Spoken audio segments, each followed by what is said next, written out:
chers amis, merci d'être avec nous sur C8. Attention, le maître des histoires très sombres, macabres est avec nous. J'ai nommé Monsieur Michel Marie. Merci d'être avec nous, cher Michel. Mais merci de m'avoir invité. Cette voix est exceptionnelle. J'ai l'impression d'être sur Touche pas à mon poste.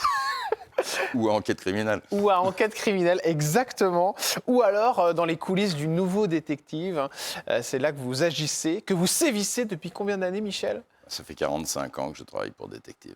45 ans, 45 années d'histoire, de crimes non résolus aussi. Oh, il y a des crimes non résolus, mais il y a aussi beaucoup de crimes résolus. J'ai fait beaucoup d'investigations pendant des années et des années. Après, je me suis un peu plus spécialisé sur la chronique judiciaire, c'est-à-dire les comptes rendus de procès d'assises qui me passionnaient. J'ai suivi les plus grands procès de ces 30 ou 40 dernières années. Et j'ai une activité télé aussi, à Enquête criminelle, maintenant à TPMP, depuis un an et demi. C'est un peu la continuité de mon travail de journaliste. En fait, on vient chercher mon expérience et ma mémoire. La mémoire. Et moi, ce qui va m'intéresser pour l'instant, c'est votre vie privée. Alors, ça doit vous ravir. Vous vous dites, mais qu'est-ce que je fais là ? Parce que je sais que vous êtes assez... Voilà, vous vous êtes penché pas trop là-dessus. On va essayer d'en savoir un peu plus. Parce que les gens qui vous regardent, les gens qui vous aiment, ils ont envie de savoir un petit peu qui se cache derrière Michel Marie. D'où vient-il l'enfance, tout ça ? Et c'est ce que je vous propose maintenant avec ce portrait. Alors, j'ai pas trouvé grand-chose. Pourtant, j'ai gratté. Vous cachez très bien vos secrets, cher Michel. Déjà, d'où vous venez ? Vous êtes né où ? Je suis né à Paris. À Paris, donc un petit Parisien. Maman, papa, qu'est-ce qu'ils faisaient dans la vie ?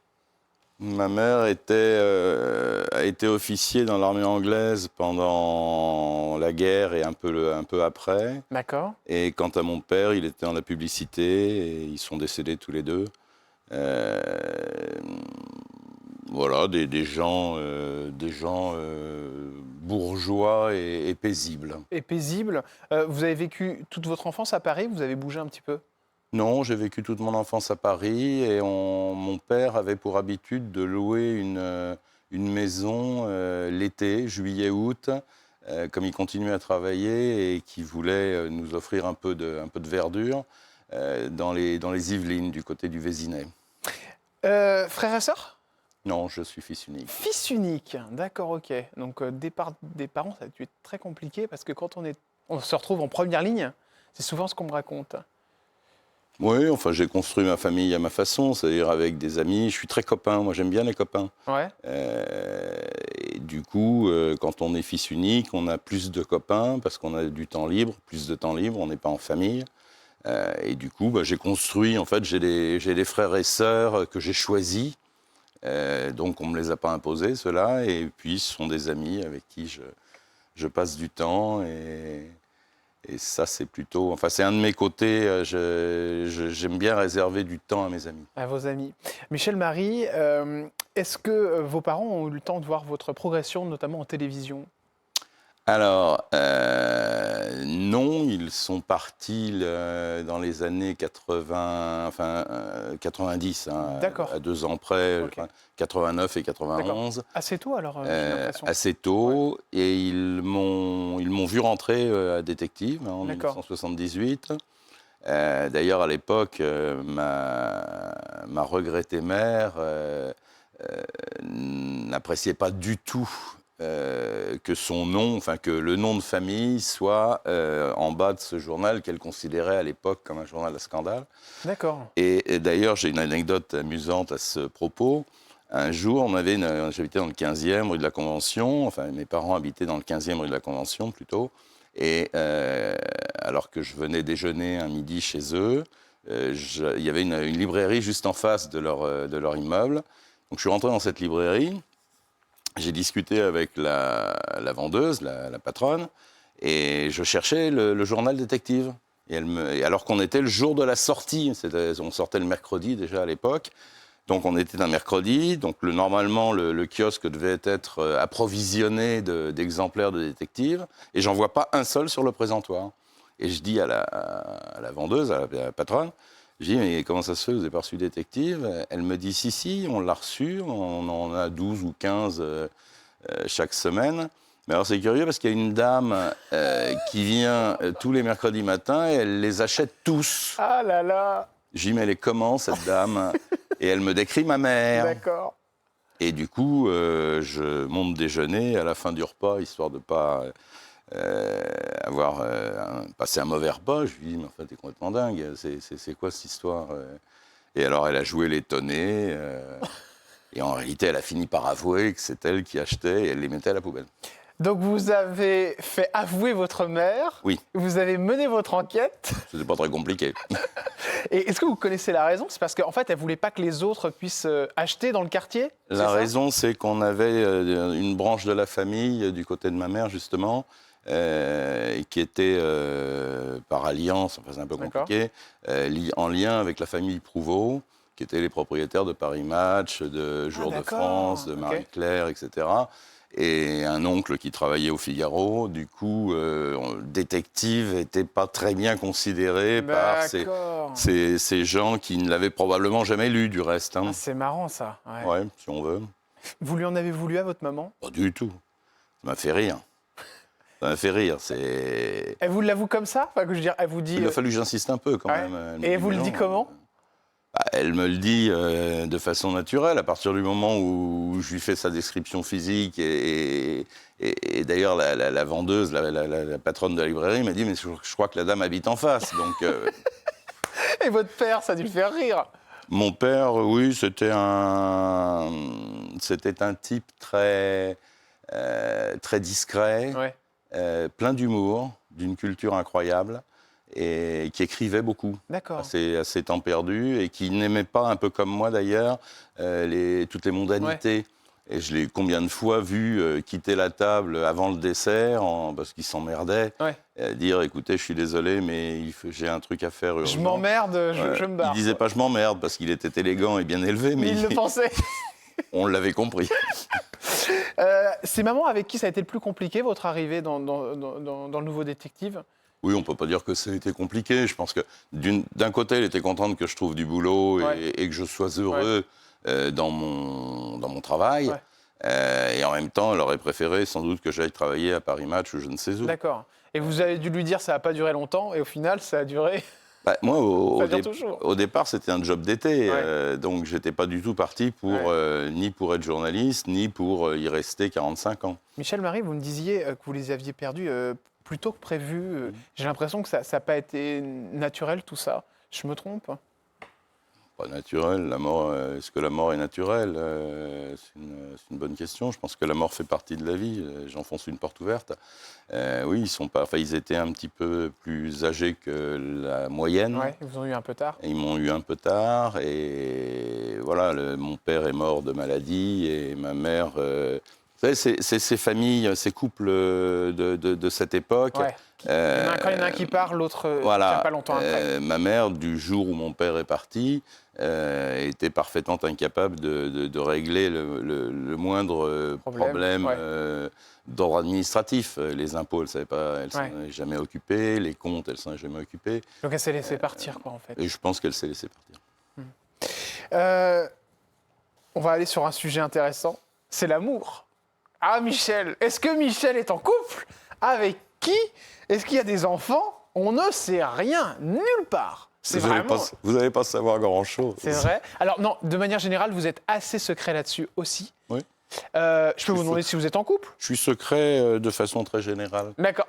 Okay. Mais vous êtes vraiment tombé dans la bonne émission. En particulier sur ce qui concerne ma vie privée. D'ailleurs, je ne m'en suis pas caché avec vous. Alors, je ne suis pas en couple, si c'est ça la question. J'ai quelqu'un dans ma vie. D'accord. On partage plein de choses. Je ne suis pas un forcené de la vie commune. Je pense même que je suis un ennemi de la vie commune. D'accord. Ah, c'est intéressant, ça. Ça vous est pas arrivé, Michel? Ça m'est arrivé, mais... Ça vous a pas plu? Pas vous dire que c'est mes pires souvenirs, loin de là, parce que ça offusquerait les personnes concernées. Mais c'est pas mon chemin. D'accord. c'est pas mon chemin. Et vous savez, quand on fait une erreur, quand on s'aperçoit qu'on n'est pas sur le bon chemin, on essaye de corriger les choses. Bien sûr. Donc, et je me dis souvent d'ailleurs qu'avec, je pense à une personne en particulier, si on n'avait pas vécu ensemble, on serait peut-être encore ensemble. Alors qu'en vivant ensemble, on a fini par se séparer parce qu'on ne supportait pas la vie commune. Enfin, en tout cas, je ne supportais pas la vie commune. Et donc aujourd'hui, oui, j'ai quelqu'un dans ma vie, bien sûr, quelqu'un de formidable. Et ça tombe bien parce qu'elle non plus n'a pas vraiment envie de partager le quotidien. D'accord, c'est très intéressant. Voilà. C'est-à-dire que vous vivez une relation, donc tous les deux, et chacun est chez soi. C'est ça. Et vous voyez quand vous avez envie de vous voir. Ça. Donc 1 ou 2 fois par semaine, je suppose. Oui, le week-end, 1 ou 2 fois par semaine, ou pas du tout, en fonction des activités des uns et des autres. Mais vous savez, j'ai un travail qui est quand même atypique et prenant. Si je rentre de reportage à 23h, minuit, 1h du matin, j'en sais rien, après avoir passé une journée de dingue. Vous avez envie qu'on vous lâche. Après avoir fait 500 km en voiture, après m'être fait engueuler par diverses personnes pas contentes d'un écrit ou que sais-je.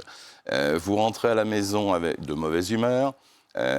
Vous retrouvez votre compagne qui, elle, est fatiguée parce qu'elle a aussi eu une journée peut-être compliquée.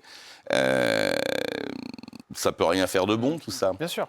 Donc, je pense que moi, je rentre chez moi, je peux fumer un cigare, je peux mettre la musique à fond. S'il est 4h du matin, ça n'a pas d'importance. Vous vivez pas si vous vivez avec quelqu'un, vous mettez la musique à fond à 4h du matin, ça ne va pas durer longtemps, l'histoire. Hein. Elle a quel âge? Elle habite où? Elle s'appelle comment?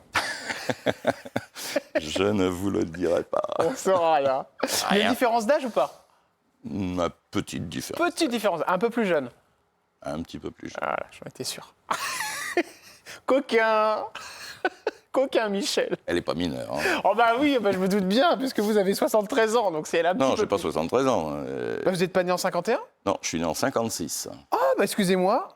Ah écoutez, je vous ai... Je suis né en 56 et j'ai 67 ans. Excusez-moi. Mais je vous en prie. Écoutez, il y a plein d'erreurs sur Facebook. D'accord. J'ai trouvé cette date-là. Excusez-moi alors. Ils ont même inventé que j'avais une fille qui était décédée dans un accident de train ou je sais pas quoi. C'est totalement faux. J'allais vous en parler. Totalement faux.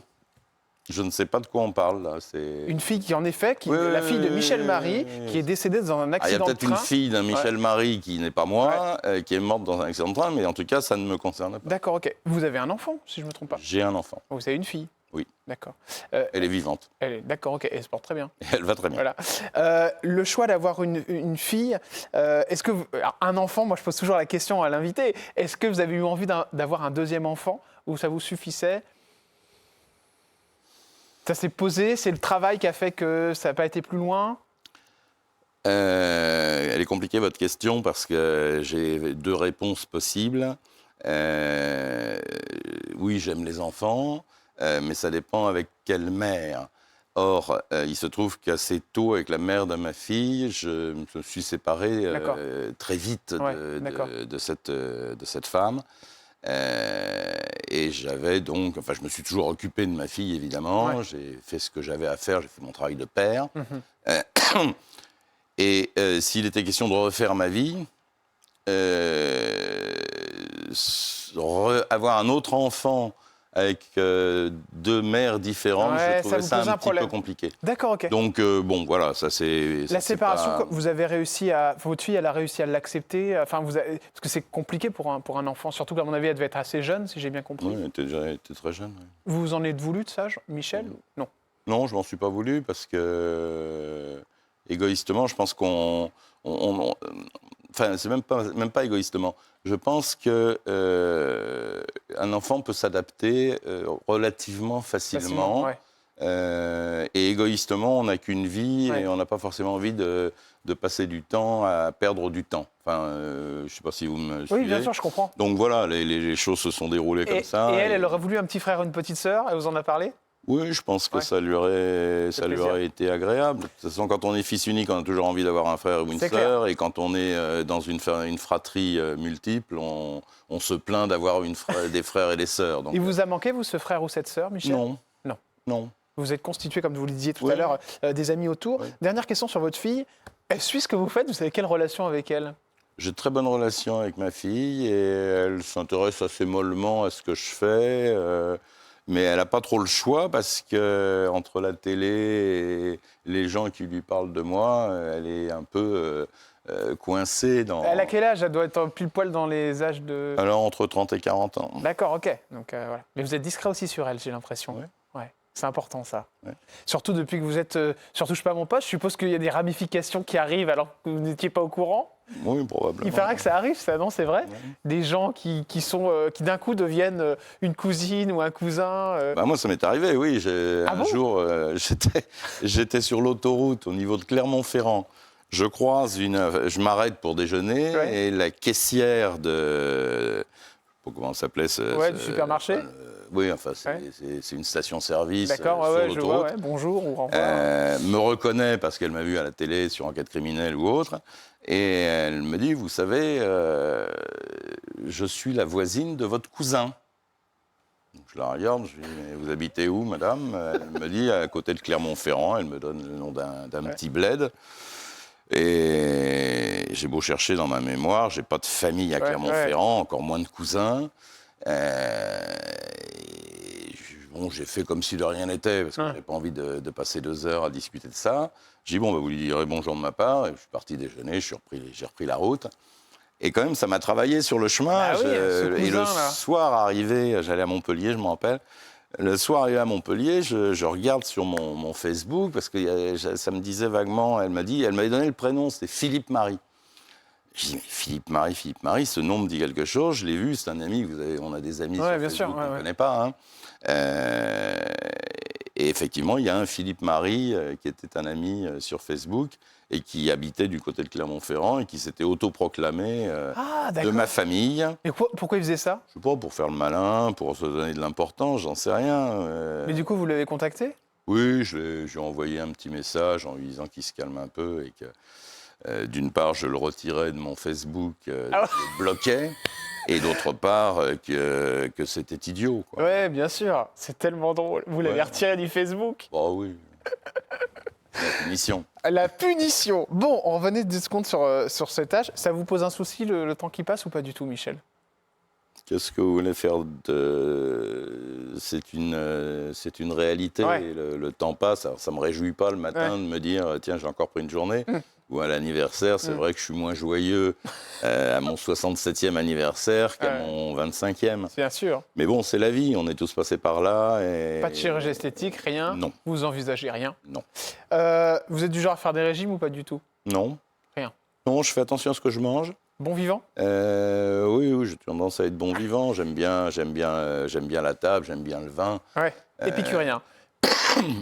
Oui, je suis un épicurien. Quand on dit Michel Marie, enfin surtout Cyril Hanouna, parce qu'il adore jouer avec ça, on parle d'une façon d'être, de se poser, que vous avez d'ailleurs sans le vouloir, hein, comme ça.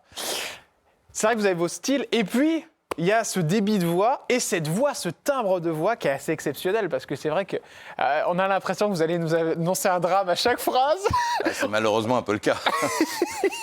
donc ça fait plaisir de vous voir sourire. Cette voix déjà qui est très grave, est-ce que c'est à cause de la cigarette, Michel? C'est pas impossible. Ouais. C'est pas impossible. Je fume même beaucoup. Ouais. Trop? Beaucoup trop.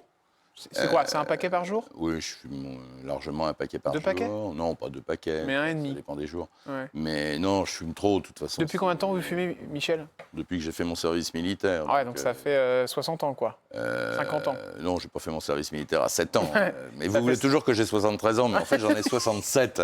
Donc il faut en retirer 6 déjà. Voilà. Ça fait 20... voilà. Ça fait longtemps que je fume, Ouais. oui. Je sais pas, j'avais 20 ans quand j'ai fait mon service militaire. Et du coup, à l'époque, ils nous offraient des cigarettes là, dans le pactage. Bah On oui, avait bien sûr. des troupes. Mm. C'était des Gauloises absolument infumables.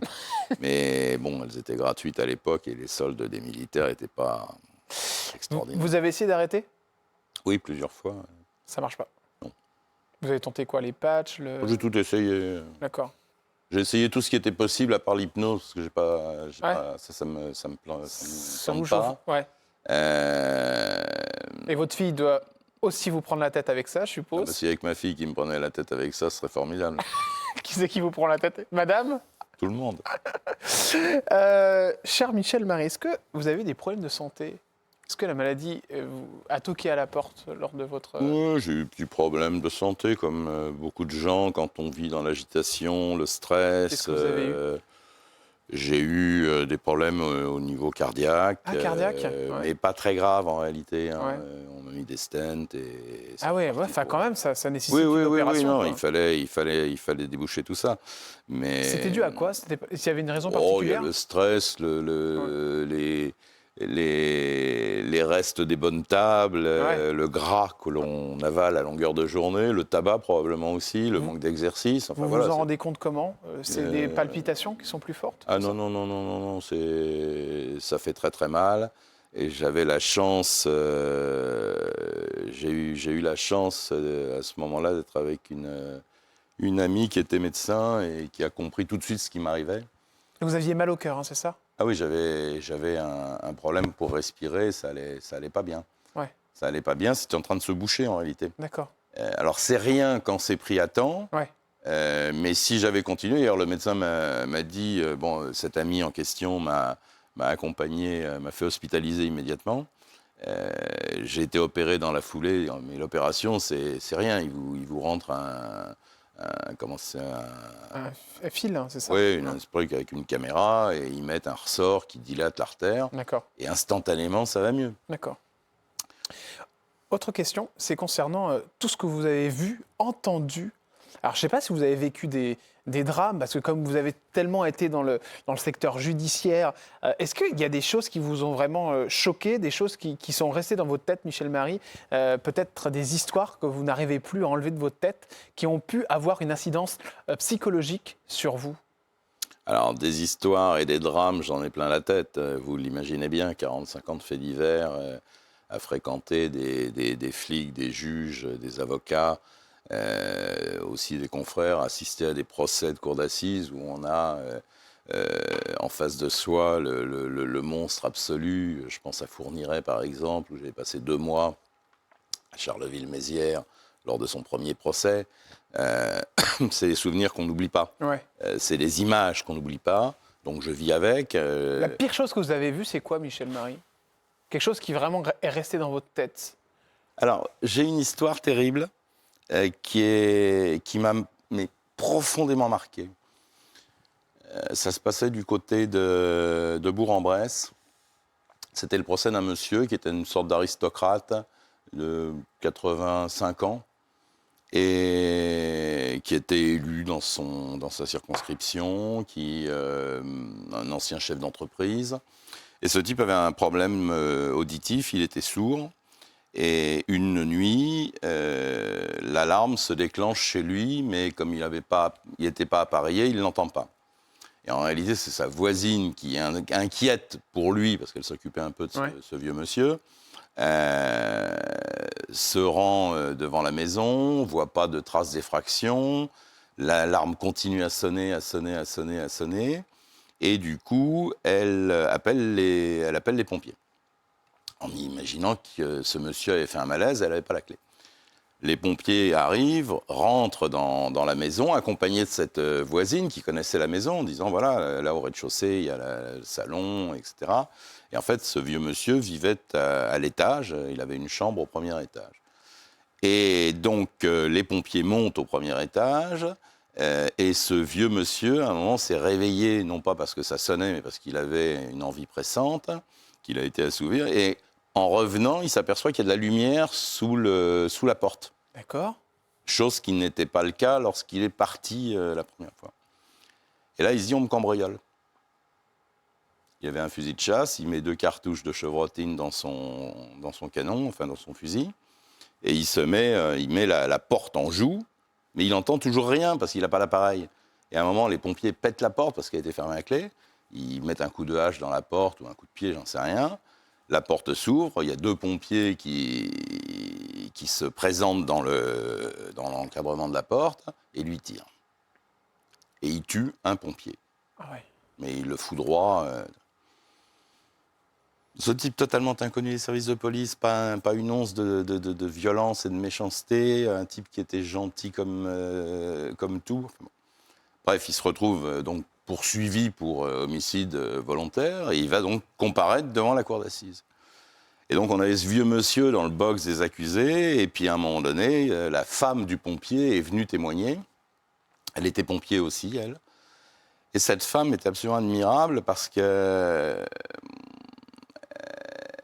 elle est venue apporter un témoignage à la cour d'assises en expliquant la situation dans laquelle elle se trouvait avant le drame et après le drame. Avant le drame, elle était enceinte de 6 mois, d'un enfant qui évidemment est né mais qui ne connaîtra jamais son père. Enfin, c'était extrêmement émouvant et en face, on a ce monsieur qui va prendre la parole, l'accusé, pour s'excuser. Et je précise qu'il comparaissait libre, donc à un moment, il y a eu une suspension d'audience pour le déjeuner, et tout le monde est sorti, et je retrouve dans la salle des pas perdus la femme du pompier et l'homme qui avait tué son mari, donc l'accusé, D'accord. dans les bras l'un de l'autre en train de pleurer. Ah ouais, c'est fort ça. C'est...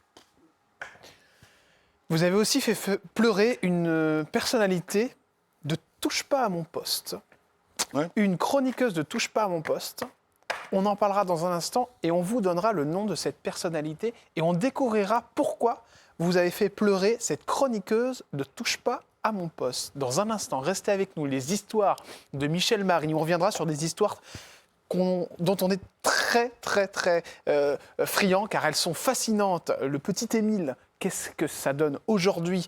Monique Olivier, il y a eu des rebondissements récemment. Michel Fourniret, évidemment, le tueur des Ardennes. Le petit Grégory, Bernard Laroche, Muriel Boll, évidemment, tous ces noms vous disent quelque chose. Marouane Béréni, vous avez aussi étudié l'affaire. Guy Georges, qui se retrouve en prison avec Jonathan Daval. Autant d'éléments très intéressants qui risquent de vous étonner sur certaines facettes qu'on découvrira avec monsieur Michel Marie. Sans oublier, évidemment, Touche pas à mon poste, évidemment. Il est dedans, notre Michel, avec cette voix et cette gouaille qu'on aime tant. A tout de suite, avec Michel Marie, on découvrira qu'il a pleuré sur Touche pas à mon poste. Vous allez voir, vous allez être très étonné.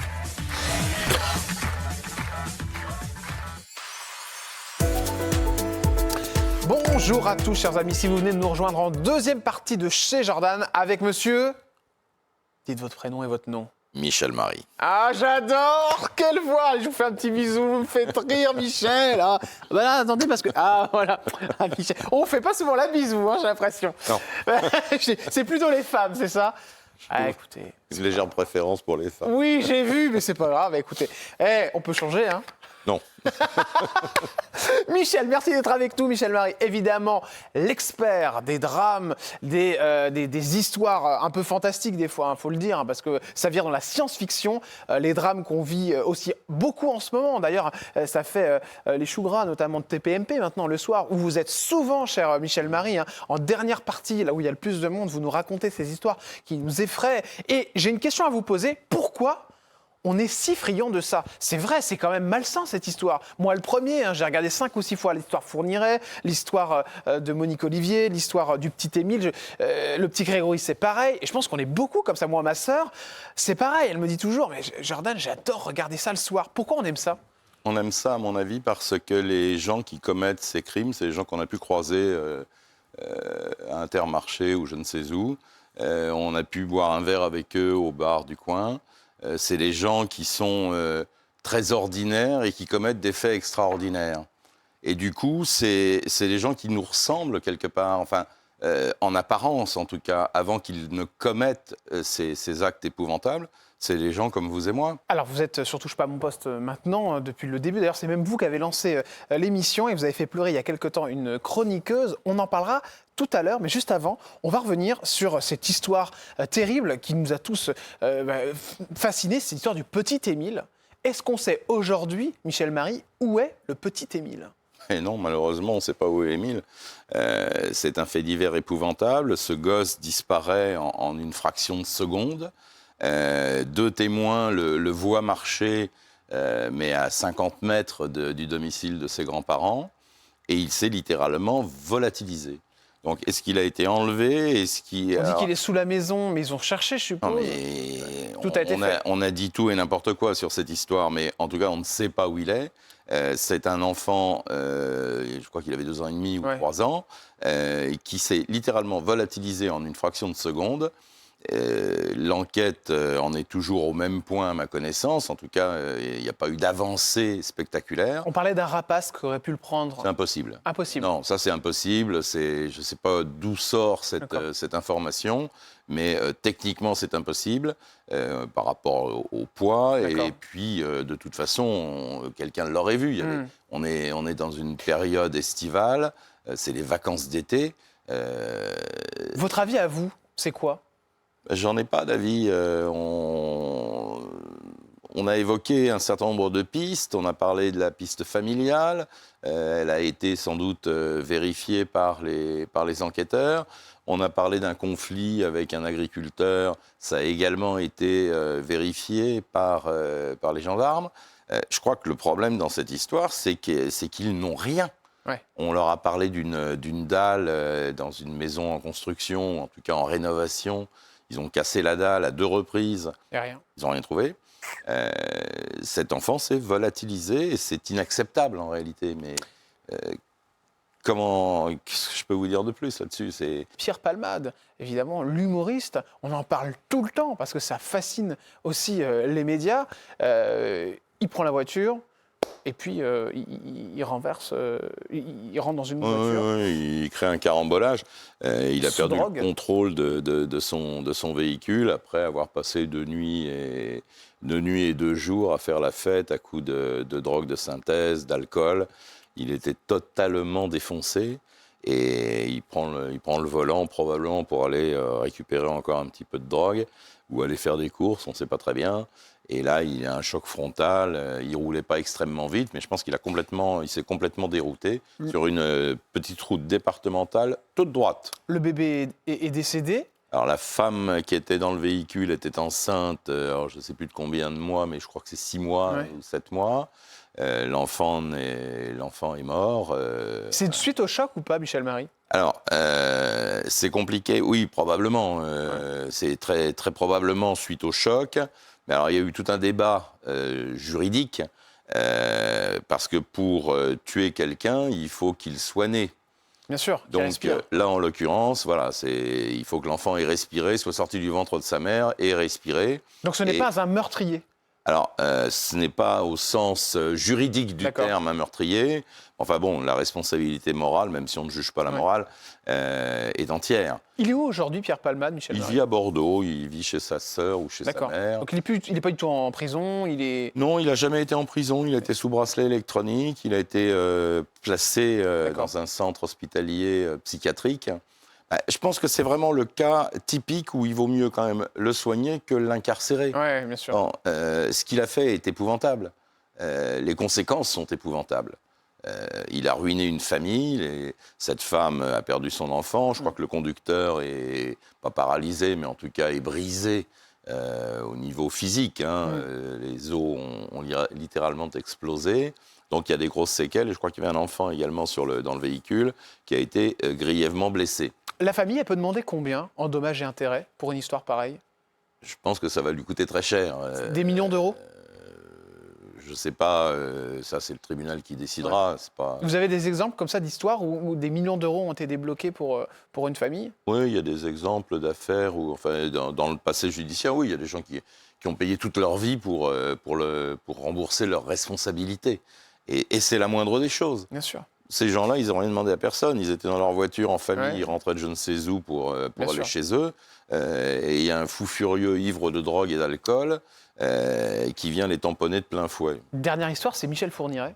Ouais. Michel Fourniret, vous l'avez connu, parce que vous avez été au procès. C'est l'ogre des Ardennes. Alors, on ne va pas répéter l'histoire. C'est une horreur absolue. Il y a combien de femmes en tout? Je crois que c'est plus d'une quinzaine. Pour juger, je crois que c'est une dizaine. Ouais. Et peut-être un peu plus même, et on lui accorde le crédit d'une vingtaine, un peu plus. En plus, aussi parce qu'il avait envoyé une lettre pour l'histoire à, je crois, un codétenu ou quelqu'un qui s'y rapproche, et il avait laissé des lignes blanches, si je ne me trompe pas, dans l'histoire, et il avait dit, voilà, il y a encore ça à découvrir, que les policiers n'ont pas trouvé. Alors, il faut faire très attention avec Fourniret, parce que c'était un manipulateur hors pair. Il est mort en 2021. Le 10 mai 2021, il est décédé dans sa prison. Ça a été un vrai manipulateur. C'est le vrai pervers. Ouais. Ce type est monstrueux, était monstrueux, et le couple est... Monique Olivier, qui est toujours vivante. Qui est toujours Et vivante. qu'on appelle le cerveau, parce qu'elle se faisait un peu passer pour une abrutie, si j'ai bien un peu compris ça. Et finalement, il y a eu des tests de QI, et il s'est révélé qu'elle était beaucoup plus intelligente que la plupart d'une bonne partie des Français. Ce qui est incroyable dans cette histoire, et ça c'est à l'occasion des dernières expertises, dernier procès, on a un psychiatre qui dit qu'elle est stupide, aux limites de la débilité, et un autre expert psychiatre qui dit qu'elle a un QI de 135. Ouais.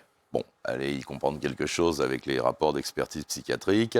Bon, je pense qu'elle est elle est intelligente, manifestement elle est intelligente, mais ce qui est fou dans cette histoire Fourniret, c'est que ces deux êtres se soient croisés. Ouais. Il y avait une chance sur je ne sais combien de millions pour que ça n'arrive pas. Elle détient encore des secrets, Monique Olivier, Michel Marie? Très probablement. Oui. Elle peut les donner? J'espère. J'espère. Là, il y a eu le procès récemment. Elle a donné des éléments importants? Alors, le procès, c'était le procès qui concernait 3 meurtres, et pas les moindres, puisque c'est principalement Estelle Mouzin, dont on a quand même beaucoup parlé. Oui. Elle a été condamnée pour avoir été complice de Michel Fourniret dans ce qui est arrivé à Estelle Mouzin. Et on l'a jugée également pour complicité sur Johanna Parish et Marie-Ange Domèche, qui étaient 2 jeunes filles qui avaient été enlevées, violées et tuées. Mais ça remonte à de très nombreuses années. Vous, quand vous avez rencontré Fourniret, il était comment? Qu'est-ce qui vous a fasciné en lui? Le mot fasciné va bien. C'était à Charleville-Mézières. Moi, j'ai passé 2 mois avec Fourniret. Je le voyais tous les jours pendant 2 mois. Ça laisse des souvenirs. Et Fourniret, c'est l'exemple type du gars que vous pouvez croiser dans un bar. Dans un bar et que vous allez trouver sympathique et qui va vous rendre service. D'accord. Il est bricoleur, il est intelligent, il a une vraie culture. Il vous a dit quoi, vous, quand vous étiez avec lui? Moi, il ne me parle pas. Il est dans le box des accusés. Déjà qu'il a du mal à parler au président de la cour d'assises, puisqu'il voulait que le procès se déroule à huis clos. Il avait sorti une banderole, pas de huis clos, bouche cousue. Bon, finalement, il s'est mis à parler au bout de 3 jours. Mais... Il y a un truc qui vous a étonné en lui? Tout m'a étonné en lui. Enfin, comment peut-on arriver à un tel degré d'inhumanité, de sadisme, de méchanceté pour faire ce qu'il faisait? C'est monstrueux, et puis c'est pas une fois, c'est 10, 15, 20 fois, sans compter celles qu'on a probablement pas comptabilisées. Si vous êtes arrivé d'avoir une affaire comme ça au sein de votre famille ou proche de vous? Non. Une affaire de drame ou de... Non, j'ai pas de meurtrier dans ma famille. Non, je vous pose la question si vous aviez une affaire à côté. Non, j'ai la chance de ne pas avoir eu de membres de ma famille touchés par un drame. Parce que ça peut arriver à tout le monde, en fait. Ça peut arriver à tout le monde. Ça peut arriver à tout le monde, à vous comme à moi. Touche pas à mon poste, émission dans laquelle vous sévissez maintenant. Donc c'est Cyril Hanouna qui vous choisit pour la première d'ailleurs de cette rentrée 2024. En 2023. 2023, pardon. Vous êtes heureux? Oui, je suis content. Moi, j'aime bien cette émission. Il adore vous imiter? Il adore m'imiter, il n'est pas le seul. Il vous imite bien? Il se débrouille pas mal. Vous savez imiter Cyril Hanouna? Non. Non, ça je ne sais pas, je ne me lancerai pas dans l'imitation de Cyril Hanouna parce qu'il est inimitable. D'accord. C'est Sébastien Coé aussi qui m'imitait beaucoup sur son émission de radio. Ouais. Enfin, ils imitent sur ma voix, mon intonation. Comment il vient vous chercher? Alors, il vient me chercher sur... il cherchait un journaliste de faits divers. Ouais. Il avait appelé plusieurs journalistes de détectives. Et puis un jour, j'en ai accompagné un, mais par amitié, vraiment. Et puis par curiosité, je voulais voir à quoi ressemblaient leurs locaux. Enfin, et ça, c'était il y a presque 2 ans. D'accord, ok. Et donc j'accompagne mon confrère qui passe pour je ne sais trop quel dossier. Et du coup, je croise le rédacteur en chef de l'émission, Pierre-Henri. Et on discute, on sympathise. Ouais. Il me dit, mais j'aimerais beaucoup que vous veniez. Bon, il m'avait déjà appelé 159 fois, mais en fait, j'avais pas le temps. D'accord, ouais. Moi, je suis entier. Quand j'ai un truc à Bien faire, sûr, bien je sûr. le fais. Si Donc je il suis vous appelle, vous y allez. Voilà. Et il m'appelle et j'hésite un peu. Et puis, je finis par y aller. Bon. Et on arrive, c'était le début. Je crois que la première fois où j'y suis allé, c'est pour l'affaire Lola. Ouais. Cette fameuse gamine qui avait été tuée dans le 19e arrondissement, démembrée dans une malle, etc. Et visiblement, ils ont apprécié ma présence et la nature de mes propos, puisqu'ils m'ont rappelé le lendemain en me demandant de revenir. Et du coup, je leur ai dit, écoutez, vous êtes gentil, mais enfin, je ne vais pas passer ma vie à faire la chronique sur votre plateau, j'ai vraiment autre chose à faire. Ouais. Et puis du coup, on a convenu d'un nombre de présences. Oui, d'un accord. Vous parlez avec Cyril? Oui, bien sûr. Ouais. C'est quelqu'un que vous voyez à côté? Non. Non. Non, Il vous taquine un peu hors antenne aussi ou pas? Oui, mais Et qu'est-ce qu'il fait alors? Racontez-moi. On s'entend bien tous les deux. Et... Qu'est-ce que vous aimez bien chez lui? Alors, on parlait de l'humanité tout à l'heure. Ce mec est plein d'humanité. C'est un généreux, c'est un gentil. Et il se débrouille bien. En fait, il a un sens. Alors bon, il est quelquefois un peu imprévisible. On s'attend à ce qu'il vous pose une question et qu'il vous en pose une autre. Ou alors, il n'a pas forcément la bonne question où ça va. Bon. Et donc, du coup, il faut remettre un petit peu les choses comme ça. Ouais. Mais il a beaucoup d'humour.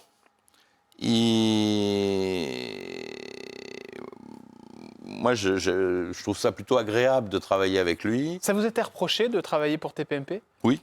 Qui c'est qui vous a pris la tête avec ça? Beaucoup de monde.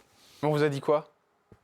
Qui ne comprenait pas que j'aille dans cette émission, que j'étais jusqu'à présent considéré comme un journaliste sérieux, comme si le fait de travailler pour Cyril était un gage de non-sérieux. Enfin, j'ai entendu n'importe quoi. Vous avez répondu quoi, Michel Marie? J'ai répondu qu'ils n'étaient pas les arbitres de mes élégances, que je faisais ce que je voulais, avec qui je voulais et quand je voulais. Et moi, jusqu'à présent, je suis ravi de travailler avec Cyril parce qu'il me laisse le temps de m'exprimer, il ne m'interrompt pas, il respecte mon travail, comme l'ensemble des chroniqueurs du reste. Et pour moi, c'est primordial. Eh bien justement, on va en parler avec les questions cash et on commencera avec une chroniqueuse que vous avez fait pleurer. Question cash, c'est parti. Quelle est la chroniqueuse, Michel Marie, que vous avez fait pleurer dans Touche pas à mon poste et pour quelle raison? Je pense que j'ai fait pleurer Daniel Moreau. On parlait d'une affaire de viol, ou en tout cas de fait de viol reproché à quelqu'un de connu. Et je lui expliquais, j'expliquais sur le plateau que la victime avait 15 ans et quelques jours, et qu'elle n'était pas mineure sexuellement. C'est-à-dire que parce qu'en réalité, cette victime avait une relation avec celui qu'elle désignait comme étant son violeur. Ils avaient dormi à l'hôtel une nuit ensemble. Ils avaient eu des relations sexuelles consenties. Donc tout s'était bien passé. Et puis, à 2h du matin, le garçon, le mec connu, décide d'avoir un nouveau rapport sexuel. Elle dit non et a priori, il lui impose ce rapport. Donc on était quand même archi borderline sur la qualification de viol. Oui, bien sûr. Même si le fait du non-consentement suffit. Qu'est-ce qui lui a pas plu du coup à Daniel Moreau? Alors ce qui lui a pas plu, c'est qu'à un moment j'explique que... parce que ce qui lui a pas plu... Ce qui n'a pas plu à Daniel Moreau, c'est qu'un type de 50 ans ait une relation intime avec une gamine de 15 ans et demi. Bon. Et là, je lui dis, oui, mais on ne juge pas la morale dans ce pays. C'est pas bien, c'est pas beau, c'est pas tout ce que vous voulez. Moi, j'aurais pas aimé, quand ma fille avait 15 ans, qu'elle ait une aventure avec un type de 50. Et je lui dis, le droit ne l'interdit pas. Et pense qu'elle a dû penser que je trouvais ça normal, alors que D'accord. c'est pas du tout le cas. Et donc, du coup, elle s'est Et décomposée, alors. Elle s'est un peu décomposée, et je sais pas, peut-être que ça lui rappelle quelque chose de proche à elle, ou j'en sais rien. Toujours est-il qu'à un moment donné, elle est peut-être aussi fragile, je sais pas, elle s'est mise à pleurer. D'accord. Et j'étais consterné de la faire pleurer, parce que je l'apprécie particulièrement, enfin c'est quelqu'un avec qui j'ai plaisir à travailler, et qui ne m'avait jamais posé l'ombre d'un problème. Quand on s'appelle Michel Marie, on gagne combien par émission sur Touche pas à mon poste? Je vous répondrai pas. Ouais, dans les 300 euros, 400 euros? Moi, si vous voulez. Michel! Non, je vous le dirai pas, non. Ah bon, c'est vrai? Pourquoi vous voulez pas me dire? Ah, et quand il veut pas répondre, il fait ça. Non, je... Michel! Je vous ai dit, ma vie privée, et ça fait partie de Et ma les vie salaires privée. aussi? D'accord. Donc non, Combien? Je suis rémunéré, Ouais, évidemment, bien sûr. sinon je viendrais pas aussi régulièrement, mais... Combien on touche de retraite quand on s'appelle Michel Marie? Ça, c'est une question qui n'est pas trop dure. Je touche dans entre 3 et 4 000 euros. D'accord. C'est une belle retraite? Bon, oui. Ouais. Vous faites un peu la fête, ou ça va? Non, vous êtes plutôt tranquille, vous? Vous dépensez pas tout dans des conneries? J'aime bien les fringues, Ah. j'aime bien les bons restaurants. Ah, d'accord. J'aime bien me faire plaisir. Donc il crame tout dans les restos et les fringues. Je ne suis pas un écureuil. D'accord, bah, j'ai remarqué. La fois où vous avez failli perdre la vie, ça vous est arrivé? Tant qu'on ne l'a pas perdu, en fait, on n'en est pas tout à fait conscient. Mais bon, j'ai manqué d'avoir des accidents de circulation graves en Ouais. moto et en voiture. Ouais. Un peu fou en moto? Vous êtes un peu... Je roulais très vite, oui. Combien? Je roulais très vite, j'avais des grosses cylindrées. 150, 200? Oui, bien plus que ça. Ouais. Vous avez été plus... Je suis monté à 310. Avec une moto? Mais j'étais jeune. Hein. Ah ouais, non, mais là, vous avez mis le paquet, là. J'avais une moto qui me permettait de le faire. Donc, Et puis qu'est-ce qui s'est passé? C'est-à-dire que Ah bah, il s'est rien passé. vous êtes oui, fait une frayeur, quoi. C'est très excitant. Ouais. J'aime la vitesse, j'aime les voitures, j'aime les engins à moteur. J'ai fait de la moto toute ma vie et j'ai toujours eu des voitures. C'est une de mes passions. Vous avez une belle voiture? J'aime les voitures. Vous avez quoi comme voiture? J'ai une petite Golf cabriolet. Ah, bon, ça va, c'est tranquille. Mais elle a un gros moteur. Vous me faites rire. Le chroniqueur ou la chroniqueuse ne touche pas en poste qui aurait pu faire un très bon ou une très bonne serial killeuse ou killer. Alors, en tout cas, pas Gilles Verdez. Pourquoi? Bon, parce que je pense qu'il n'aurait pas pu... il aurait pas pu faire un bon tueur en série. Ouais. Non, Gilles Verdez, je ne le vois pas du tout dans ce rôle. Mais pourquoi? Parce qu'il lui manque une qualité pour... Je ne sais pas quelles sont les qualités dont on a besoin pour être un bon tueur en série. La discrétion. Peut-être la discrétion. Et puis, quand on passe à la télé tous les soirs, Ouais. c'est quand même relativement difficile de passer totalement Bien inaperçu sûr. avec les vidéosurveillances Ah bah ça, c'est et clair. éventuellement les quelques témoins qui pourraient assister à la scène de crime. Donc en réalité, et ça concerne tous les chroniqueurs Ouais. de TPMP, après, bon, pour répondre à votre question, je pense que Danielle Moreau aurait pu faire une bonne tueuse en série, parce qu'elle est discrète. On lui donnerait le bon Dieu sans confession. Ah oui, faut se méfier. Eh oui, elle ressemble à madame Tout qui le monde. fait ses Ouais. courses avec son petit panier. Moi, je l'ai croisée 2-3 fois dans des centres commerciaux. Vous voulez à dire, elle est un peu Boulogne. louche? Elle n'est pas louche du tout, c'est pas du tout ce que je veux dire. Je veux dire simplement qu'elle passerait totalement inaperçue. Inaperçue, ouais. Et si on vient l'entendre pour la placer éventuellement en audition, on ne la soupçonnerait pas une seule D'accord. seconde d'être une tueuse en série. Le Alors chron- que Gilles Verdez, peut-être oui. Le chroniqueur ne touche pas à mon poste, avec qui vous êtes le moins proche? Est-ce qu'il y en a un? Non, je suis proche. Moi, je viens pas à TPMP pour me faire des amis, Ouais. mais pas non plus pour me faire des ennemis. Bien sûr. Donc je les aime bien tous. J'aime bien Raymond qui a toujours un espèce de son bon sens m'amuse beaucoup. Une sympathie réciproque. J'aime bien Valérie Benahim, j'aime bien Janton, j'aime bien, je les aime bien tous. Est-ce que vous avez déjà été protégé par la police, Michel Marie? Non. Jamais. Non, j'ai pas besoin. Est-ce que vous avez déjà fait votre testament? Mon testament? Non. Qu'est-ce que vous aimeriez qu'on dise de vous si demain vous disparaissiez? J'en sais rien. Je pense qu'il y en a qui seraient ravis et d'autres qui seraient très tristes. Il y en a qui seraient ravis? Bon, probablement. Vous avez des ennemis, vous, Michel Non, Marie? j'ai pas d'ennemis, mais ça ferait de la place sur les plateaux de télé. Ça ferait de la place quand sur les trucs. même. Bon, voilà. Mais non, je sais pas, j'aime pas penser à la mort. Elle arrivera suffisamment vite et tôt. Et pourtant, la mort, c'est votre quotidien, parce que vous Oui, mais c'est pas la mienne. Ah ouais. Ouais, moi, je parle de la mort des autres beaucoup plus facilement que je ne parle de la mienne. Ça vous fait peur? J'ai pas envie de parler. Non, c'est pas que ça me fait peur. De toute façon, c'est inévitable. Vous y passerez beaucoup plus tard que moi. Oh bon, on sait pas. Parce que vous êtes beaucoup plus jeune, enfin, dans la logique des choses. Moi, le plus tard possible et avec le moins de douleur possible. Michel Marie, si vous aviez un message face caméra à laisser à Cyril Hanouna, peut-être quelque chose que vous lui avez jamais dit, eh bien c'est maintenant.